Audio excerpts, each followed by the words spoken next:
Você já parou para pensar no que há por trás de um simples comprimido que alivia suas dores? Aquilo que parece inofensivo, uma solução rápida comprada sem receita na farmácia mais próxima, pode esconder uma história muito mais sombria do que você imagina. Hoje, vamos falar sobre um dos medicamentos mais vendidos no Brasil e, ao mesmo tempo, um dos mais controversos do mundo, a nimesulida. O que você está prestes a descobrir pode mudar completamente sua percepção sobre o que considera seguro, porque enquanto você assiste a este vídeo, em pelo menos 30 países ao redor do planeta, esse medicamento está proibido. E o mais alarmante, quase ninguém fala sobre isso aqui no Brasil. Mas nós vamos falar, e vamos mostrar por quê. Imagine-se na seguinte situação: uma dor de cabeça insuportável, ou talvez uma inflamação muscular depois de um esforço físico intenso. Você entra na farmácia, pede algo forte, rápido e eficaz. O atendente te oferece nimesulida. Afinal, é um nome conhecido, com resultados comprovados, certo? Mas e se eu te dissesse que em países como Estados Unidos, Canadá, Japão, Irlanda, França e outros mais, esse mesmo medicamento foi retirado das prateleiras não por questões comerciais, mas por risco comprovado de falência hepática aguda? Que em diversos casos, a nimesulida esteve diretamente associada a mortes por insuficiência hepática fulminante? Você teria aceitado a sugestão da farmácia com a mesma tranquilidade? Vamos começar entendendo o que é, de fato, a nimesulida. Trata-se de um anti-inflamatório não esteroide, ou AINE, amplamente utilizado para aliviar dores, febres e processos inflamatórios. No Brasil, está disponível em diversas formas: comprimidos, gotas, gel tópico e até mesmo supositórios. Seu apelo está na ação rápida e na boa tolerabilidade gástrica em comparação com outros anti-inflamatórios. Isso a tornou popular especialmente entre pessoas com dores crônicas, idosos e pacientes com histórico de problemas gástricos. Só em 2024, mais de 100 milhões de embalagens foram vendidas em território nacional. É um volume gigantesco, que movimenta cifras que ultrapassam 900 milhões de reais por ano. Mas o que poucos sabem é que, desde a década de 1990, surgiram alertas sobre os efeitos colaterais da nimesulida, especialmente a hepatotoxicidade, ou seja, o potencial do medicamento para causar lesões no fígado. Relatos de pacientes com aumento de enzimas hepáticas, icterícia e, em casos mais graves, necrose hepática fulminante, começaram a aparecer em bases de dados de farmacovigilância. Um dos primeiros alertas contundentes veio da Finlândia, em 2002, quando autoridades de saúde suspenderam a venda do medicamento após constatar a relação com casos fatais de insuficiência hepática. A partir dali, uma onda de proibições se espalhou pela Europa. Irlanda, Dinamarca, Bélgica, Espanha, Itália. Todos esses países removeram o produto do mercado ou impuseram restrições severas. A questão central era clara: mesmo que os casos graves fossem relativamente raros, o risco de morte existia, e mais importante ainda, era evitável. Afinal, outros anti-inflamatórios estavam disponíveis, com eficácia semelhante, mas sem o mesmo potencial de dano hepático. Os órgãos reguladores europeus justificaram suas decisões com base no princípio da precaução. Se há uma dúvida razoável sobre a segurança de um medicamento, o interesse coletivo da saúde pública deve prevalecer sobre qualquer benefício individual percebido. Nos Estados Unidos e no Canadá, a nimesulida sequer foi aprovada para uso humano. Os dados de ensaios clínicos e estudos de farmacocinética não foram considerados suficientes para garantir um perfil de segurança adequado. No Japão, o medicamento chegou a ser utilizado por um curto período, mas foi rapidamente descontinuado após relatos de toxicidade hepática.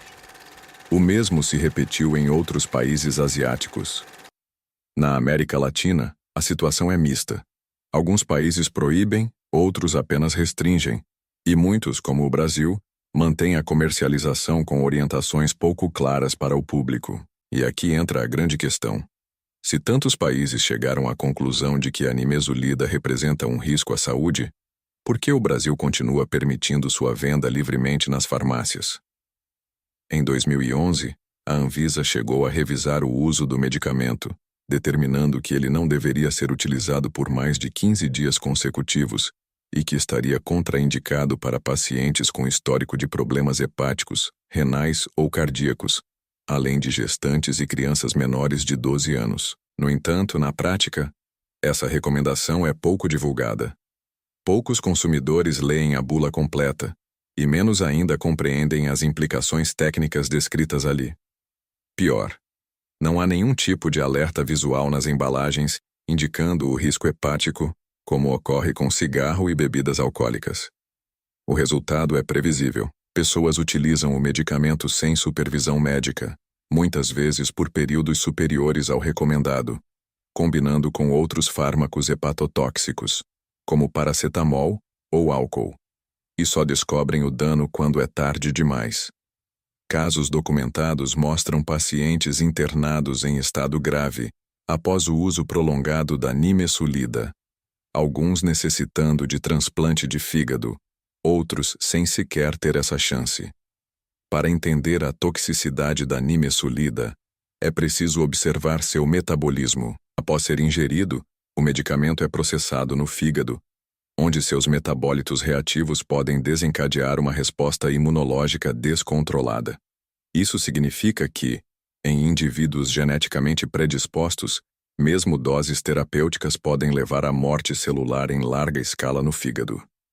E, diferentemente de outras reações adversas previsíveis, a hepatotoxicidade da nimesulida é idiosincrática, ou seja, imprevisível e independente da dose. Um comprimido pode ser suficiente para desencadear uma cascata inflamatória letal em um organismo vulnerável. Cientistas da Universidade de Helsinki publicaram em 2005 uma revisão sistemática mostrando que a taxa de reações hepáticas graves associadas à nimesulida era significativamente superior à média de outros AINES. A revisão incluiu dados de 5 países e mostrou que, em alguns casos, os sintomas apareciam em menos de 72 horas após o início do tratamento. Uma das conclusões mais alarmantes foi a ausência de biomarcadores prévios que pudessem prever a reação. Ou seja, não há exames que indiquem se você corre risco ou não. O dano ocorre de forma súbita, silenciosa e, muitas vezes, irreversível. Outro ponto frequentemente ignorado é o impacto do uso repetido ao longo da vida. Um paciente que usa nimesulida esporadicamente por anos, como estratégia contra enxaquecas ou dores menstruais, pode estar acumulando microlesões hepáticas que se manifestam de forma aguda apenas décadas depois. É um risco cumulativo silencioso e ainda assim subestimado. Médicos no Brasil divergem sobre o uso da nimesulida. Enquanto alguns a defendem como uma opção válida em casos específicos, outros preferem evitá-la completamente.